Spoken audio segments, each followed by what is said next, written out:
বৌমা, নাতি নাতনির মুখ না দেখে আমরা ওপারে চলে যাব, এটাই কি তোমরা চাইতেছ? 5 বছর তো হইল, এবার একটা চিন্তা ভাবনা করো। আমাদেরও তো বয়স হয়েছে। শ্বশুর শাশুড়ির কথায় একটুও মন খারাপ হয়নি, বরং শাফিনের উপর বেজায় রাগ হলো। ডাক্তারের কাছে যাওয়ার জন্য যতবার বলেছি ততবারই শাফিন বিভিন্ন অজুহাতে বিষয়টা এড়িয়ে গিয়েছে। সবার ধারণা আমরা ইচ্ছে করে বাচ্চা নিচ্ছি না, আসল কারণ কেউ জানে না। শাফিন, তোমার সঙ্গে আমার কথা আছে। আমার বলার ভঙ্গিতেই শাফিন বুঝে নিয়েছে আমি বেশ রেগে আছি। একগাল হাসি দিয়ে শাফিন আমার পাশে এসে বলে, জি বেগম সাহেবা, আপনার মূল্যবান কথা শ্রবণ করার জন্য এই বৎস প্রস্তুত। শোনো, একদম ঢং করবে না।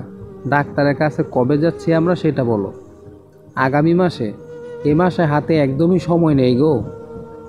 তোমার এই আগামী মাস কখনোই আসবে না, আমার ভালো করে জানা আছে। ডাক্তারের কাছে গিয়েই বা কী হবে? কি হবে এটা তুমিও জানো। শুধু শুধু অবান্তর প্রশ্ন করো না। শাফিন চুপ করে রইল। আমি শাফিনের হাতের মধ্যে হাত গুজে দিয়ে বললাম, আমাদের নিশ্চিত হওয়া দরকার আমরা আসলেই কখনো বাবা মা হতে পারবো কি না। যদি না পারি সেটা সবাইকে জানিয়ে দিলে আর কেউ অযথা প্রশ্ন করে মন খারাপ করে দিবে না, এবং কেউ প্রত্যাশায়ও থাকবে না। আমার হাতটা চেপে ধরে শাফিন প্রশ্ন করল, যদি সমস্যাটা আমার হয় তবে কি তুমি আমায় ছেড়ে চলে যাবে? 5 বছরে এই আমাকে চিনলে শাফিন তুমি? শাফিন চুপ করে তাকিয়ে রইল। আমি শাফিনের কাঁধে মাথা ঠেকিয়ে বললাম, তুমি ছাড়া আমি এমন কথা কখনোই কল্পনাও ভাবতে পারি না। তোমাকে খুব ভালোবাসি তৃষা। যদি সমস্যাটা আমার হয় তখনও কি ভালোবাসবে? আজীবন আজীবন ভালোবাসবো। সত্যি করে বলো তো, সমস্যাটা তোমার হতে পারে? শুধু এই ভয়ে কি তুমি ডাক্তারের কাছে যেতে চাওনি এতদিন? আমার কেন যেন মনে হয় সমস্যাটা আমারই, আর আমি তোমাকে হারাতে চাই না। এসব ভাবার কোনোই দরকার নেই। আমরা চলো সামনের সপ্তাহেই ডাক্তারের কাছে যাই। বাবা মা অস্থির হয়ে উঠেছেন, প্রায়ই আমাকে এসব প্রশ্ন করেন। শাফিন রাজি হলো। আমরা পরের সপ্তাহে ডাক্তারের কাছে যাই। পরীক্ষা নিরীক্ষা শেষ হলে জানা যায় সমস্যাটা আসলে শাফিনের নয়, আমার। যদিও ডাক্তার পুরোপুরি হতাশ করেননি, বলেছেন সম্ভাবনা রয়েছে তবে খুব কম। কিন্তু আমি ডাক্তারের এই কথাটাকে কেবল সান্ত্বনা হিসেবেই ভাবছি। শাফিনকে নিয়ে ভয় হচ্ছে না, কিন্তু শ্বশুর শাশুড়িকে নিয়ে খুব চিন্তা হচ্ছে। তাদের ছেলের সমস্যা নেই জানলে নিশ্চয়ই তারা আমার বিপরীতে কোনো সিদ্ধান্ত নেবেন। বংশের দ্বারা বহাল রাখলে নতুন সদস্য তো তারা চাইতেই পারেন, তাদেরই বা দোষ কী? তবে কি শাফিনের ভালোবাসা ভাগ হয়ে যাবে? ভাবতেই চোখজোড়া ছলছলিয়ে উঠল তৃষার। শাফিন আমার হাতটা শক্ত করে ধরে আছে। এতদিন ওর চোখ জুড়ে শঙ্কা দেখেছিলাম, আর এখন ওর চোখ জুড়ে দেখছি স্বস্তি, যেন কোনো কলঙ্কের দায় থেকে মুক্তি পেয়েছে শাফিন। বাড়ি ফিরলাম। শাফিনকে বললাম, বাবা মাকে বিষয়টা জানানো প্রয়োজন। শাফিন বলল, পরে জানানো যাবে। তাই আর এ নিয়ে এখন কিছু ভাবছি না। নিজের মধ্যে কেমন একটা অসম্পূর্ণতা অনুভব করছি। দিন যত যেতে লাগলো অস্থিরতা বাড়তে লাগলো। শ্বশুর শাশুড়িকে বিষয়টা জানালে বেশ চিন্তায় পড়ে গেলেন তারা। আমাকে সবাই পছন্দ করে বেশ আগ্রহ করে এ বাড়িতে নিয়ে এসেছেন।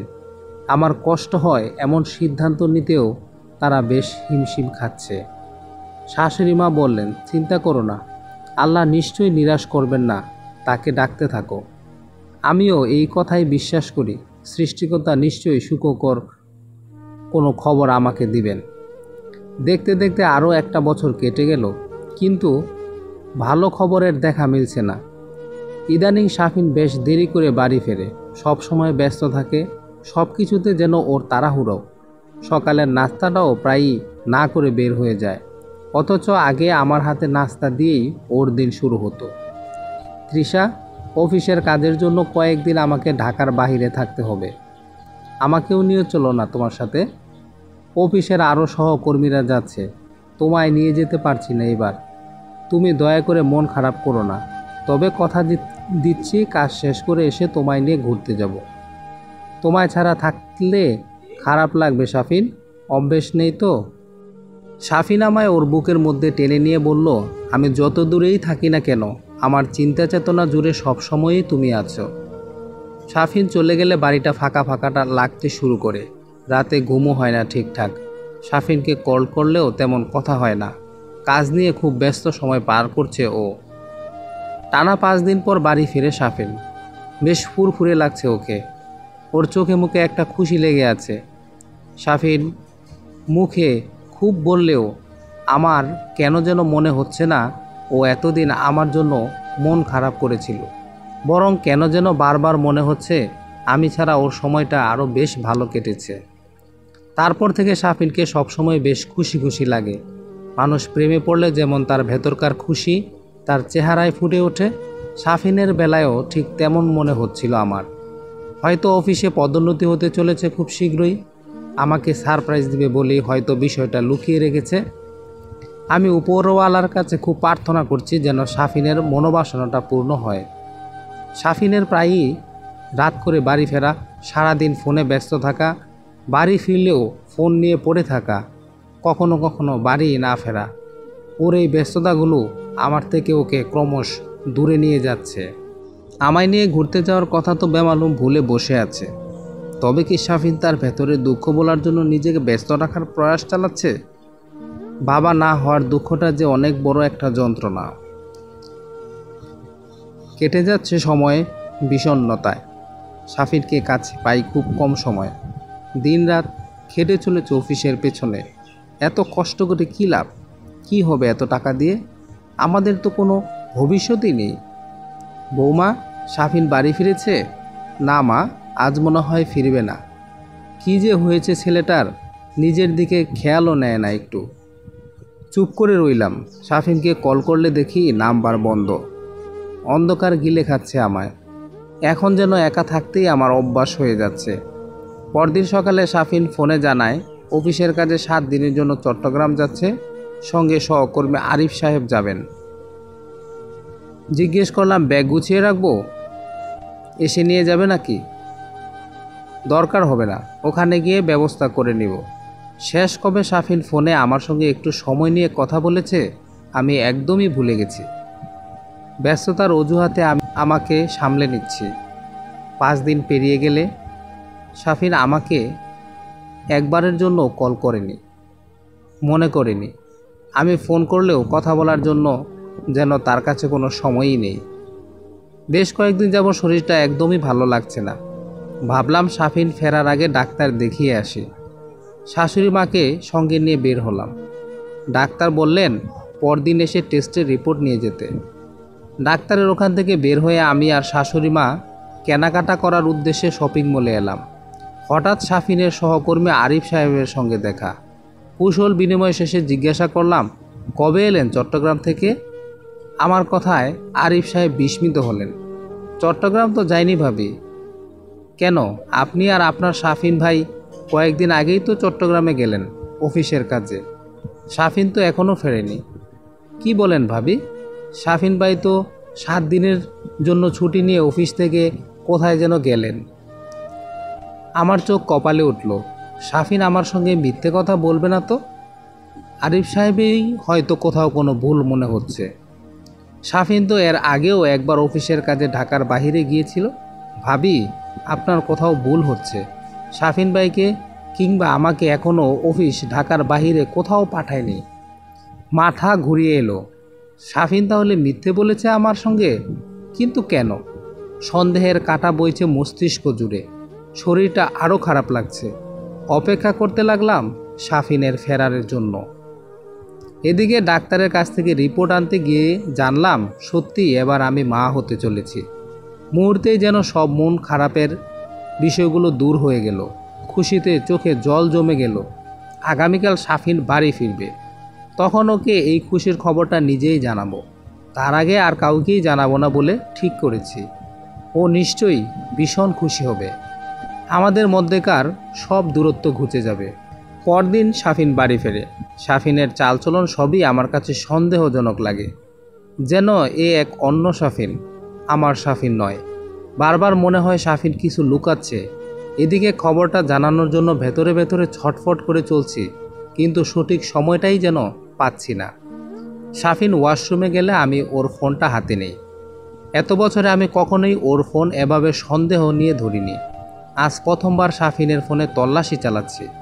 মনে মনে প্রার্থনা করে চলছি যেন আমার সব সন্দেহ ভুল প্রমাণিত হয়।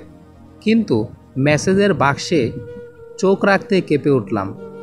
একটার পর একটা করে মেসেজগুলো পড়ে চলছি। কপালে বিন্দু বিন্দু ঘাম জমেছে। শরীরটা খুব দুর্বল লাগছে। নিজের চোখকেই যেন নিজের বিশ্বাস হচ্ছে না।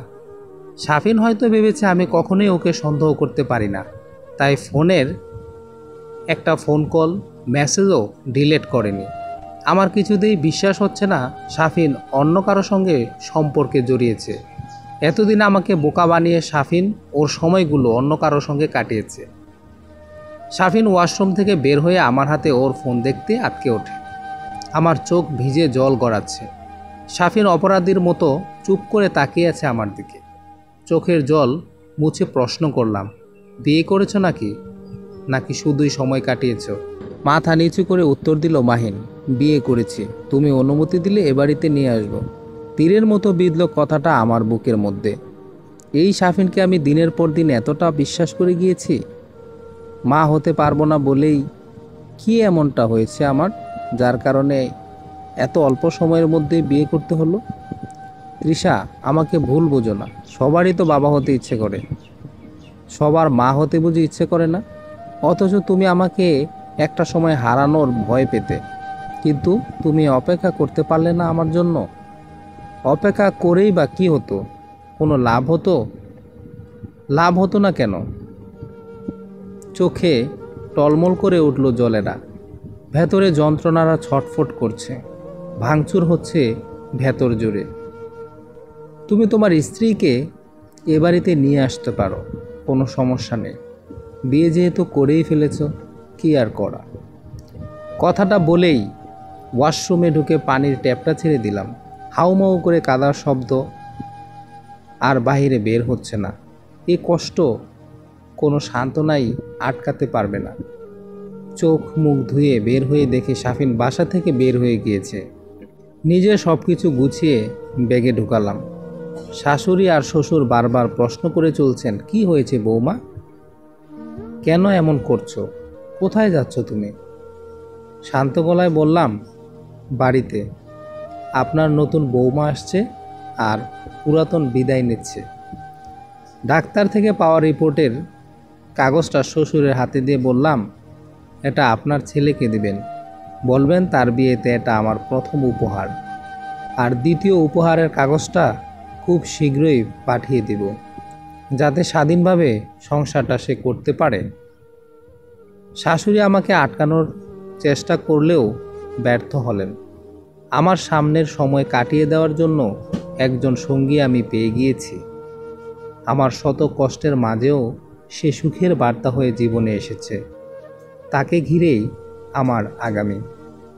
গল্প আগামী লিখেছেন অমি।